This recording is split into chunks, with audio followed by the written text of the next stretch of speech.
नमस्कार मित्रों, स्वागत है आपका हमारे YouTube चैनल में। कथा अच्छी लगे तो लाइक सब्सक्राइब जरूर कीजिएगा। तो आइए, देवाधिदेव महादेव को जगत पिता भी कहा जाता है क्योंकि उनका विवाह इस संसार की शक्ति मां पार्वती से हुआ था।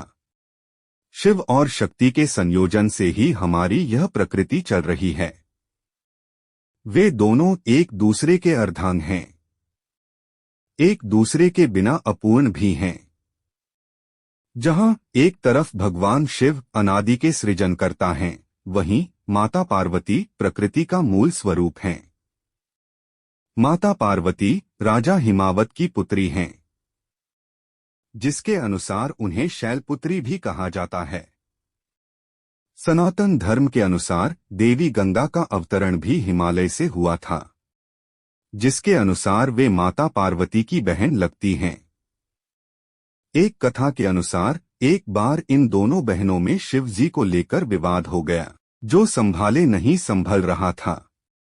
आइए जानते हैं माता पार्वती और गंगा जी के विवाद की रोचक कथा के बारे में। एक बार शिव जी अपने परम निवास कैलाश पर्वत पर ध्यानस्थ बैठे थे, जहां उनके साथ में ही माता पार्वती भी ध्यान में मग्न थीं। शिव और शक्ति का यह सुंदर स्वरूप एक साथ बहुत ही मनमोहक लग रहा था।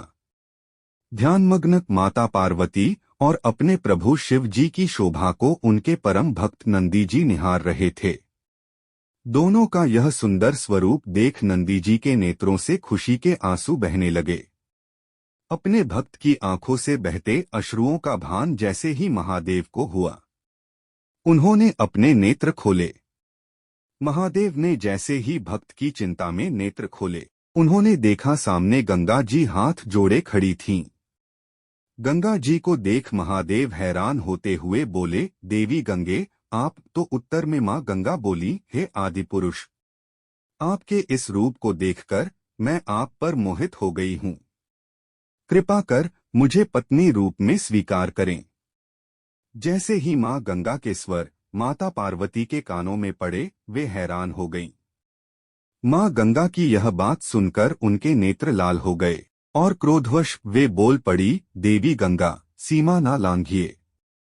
मत भूलिए महादेव हमारे पति हैं। यह सुनकर ठिठोली करते हुए मां गंगा बोली, अरे बहन, क्या फर्क पड़ता है। वैसे भी भले ही तुम महादेव की पत्नी हो, फिर भी देवाधिदेव महादेव अपने शीश पर तो मुझे ही धारण करते हैं। जहां महादेव के साथ तुम नहीं जा सकती, मैं तो वहां भी पहुंच ही जाती हूं। गंगा की यह बात सुनते ही माता पार्वती के क्रोध का ठिकाना न रहा। उनका क्रोध से मुख भयंकर हो गया। मां गंगा के वचन सुनकर मां पार्वती उन्हें श्राप देते हुए बोली, गंगे तुमने मेरी बहन होने की सीमा लांघ दी है। मैं तुम्हें श्राप देती हूं कि तुम में मृत देह बहेंगी। जग जन के पाप धोते धोते तुम मैली हो जाओगी। तुम्हारा यह अहम टूटेगा और तुम्हारा रंग भी काला पड़ जाएगा। मां गंगा यह सुनते ही महादेव और मां पार्वती के चरणों में गिर गईं। वे अपनी भूल का पश्चाताप कर मां पार्वती और महादेव से क्षमा याचना करने लगीं।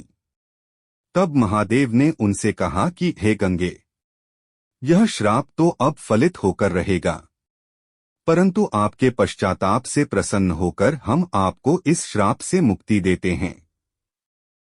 हे गंगे, आप जनमानस के पापों से दूषित होंगी, परंतु संतजन के स्नान से आपकी शुद्धि आपको वापस प्राप्त होगी। इस प्रकार भगवान शिव ने मां गंगा को प्रसन्न होकर आशीर्वाद दिया।